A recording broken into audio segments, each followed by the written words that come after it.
నమస్తే, నా పేరు కళ్యాణ్ దిలీప్ సుంకరావు. జనసేన పార్టీ అధ్యక్షులు శ్రీ కొణిదెల పవన్ కళ్యాణ్ గారు కాపులను ఉద్దేశించి బహిరంగంగా ఆయన సోషల్ మీడియా వేదిక ఒక పోస్ట్ పెట్టడం జరిగింది. చాలామంది చదివే ఉంటారు, చదవనటువంటి వ్యక్తులు, కొంతమంది కామన్ లైబ్రరీలకి సంబంధించి ఈమెయిల్కి దాని మీద నా అభిప్రాయం తెలియజేయమన్నటువంటి వ్యక్తుల కోసం ఆ కంటెంట్స్లో ఉన్నటువంటి ఇంపార్టెంట్ ఆస్పెక్ట్స్ని నేను డిస్కస్ చేస్తాను.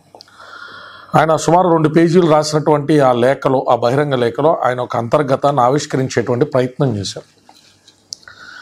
కాపు సామాజిక వర్గంలో ఉన్నటువంటి కొంతమంది పెద్దల్ని పవన్ కళ్యాణ్ గారి పట్ల, ఆయన ఆలోచనల పట్ల దుష్ప్రచారాలు చేసేటువంటి విధంగా వైసీపీ రాజకీయ కుట్రలో భాగంగా వాళ్ళని సమాయుక్తం చేయడం అనేటువంటి దాన్ని బహిరంగంగా ఆయన ఎండగట్టేటువంటి ప్రయత్నం చేశారు. ఆ లేఖలో ఆయన చెప్పదలుచుకున్నటువంటి అంశాలు ఏంటి అంటే, కాపు, తూర్పు కాపు, మున్నూరు కాపు, అలాగే సెట్టు బలిజ, అలాగే ఇతర ఎస్సీ, ఎస్టీ, బీసీ కులాలు ఏవైతే అధికారాన్ని అందిపుచ్చుకోవడానికి ఇప్పటిదాకా సుమారు 7.5 దశాబ్దాల కాలం స్వతంత్రం వచ్చిన తర్వాత కూడా ఆంధ్ర రాష్ట్రంలో అవకాశం దొరకలేదు, వాళ్ళందరినీ కూడా సంఘటితం చేస్తూ వాళ్ళందరి యొక్క ఓవరాల్ డెవలప్మెంట్, ఆ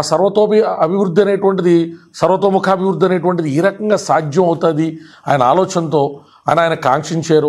ఏ లక్ష్య సూచికగా, ఏ దిశగా ఆయన ప్రయాణం చేస్తున్నారో చెప్తూనే కొన్ని ప్రశ్నలు ఆయన లేవలెత్తారు. కాపు ద్రోహిగా అతన్ని చిత్రీకరించేటువంటి ప్రయత్నం ఏదైతే చంద్రబాబు నాయుడు గారితో పొత్తు అనేటువంటిది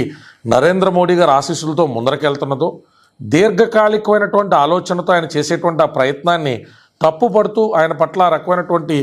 దుర్భాషలు ఏదైతే ఆడేటువంటి ప్రయత్నం చేస్తూ ఉన్నారో అటువంటి వారందరికీ కూడా తన గేట్లు తెరిచే ఉన్నాయని, కానీ ఒక ఆలోచన చేయమని, అసలు జగన్మోహన్ రెడ్డి అనేటువంటి వ్యక్తి ఆయన 2019 సార్వత్రిక ఎన్నికలకు ముందు రిజర్వేషన్ అనేటువంటిది ఇవ్వడానికి కుదరదు అని కరాఖండిగా చెప్పినప్పుడే అంతకుముందు జరిగినటువంటి కాపు ఉద్యమానికి క్రిమినలైజేషన్ అనేటువంటిది అద్దినటువంటి వ్యక్తి ఎవరు అని కాపు యువత కానీ, కాపు సామాజిక వర్గం కానీ ఆలోచన చేయాలి అని, అందరికీ ఇచ్చేటువంటి సంక్షేమ పథకాలను కూడా కాపుల కోసం సెపరేట్గా పెట్టినటువంటి కార్పొరేషన్ నిధుల్లో కలిపేసి కలకాబొలకం చేసి అదిగో అందరితో పాటు ఇచ్చిన దాన్ని కూడా తీసుకొచ్చి ఇదిగో కాపు వెల్ఫేర్కి ఇచ్చారని చెప్తా సుమారు 2,000 కోట్లు ప్రతి ఏటా ఖర్చు పెడతా అని చెప్పినటువంటి ముఖ్యమంత్రి ఆయన మాట తప్పినటువంటి విధానాన్ని కానీ, అసలు కాపులు చేసినటువంటి అభివృద్ధి ఏంటనేటువంటి దాన్ని కానీ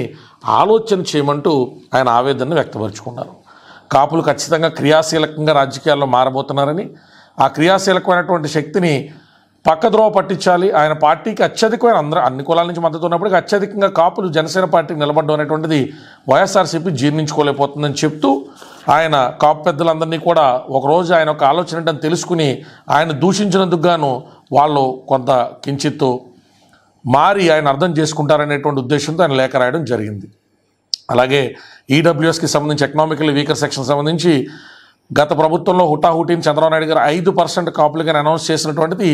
ఈయన ఎందుకు తొలగించారనేటువంటి అంశాన్ని కూడా వైఎస్ఆర్సీపీ జగన్మోహన్ రెడ్డి గారు కాపులు ఆలోచించాలని చెప్తా ఉన్నారు. సో ఇది ఈ లెటర్ యొక్క క్రక్స్.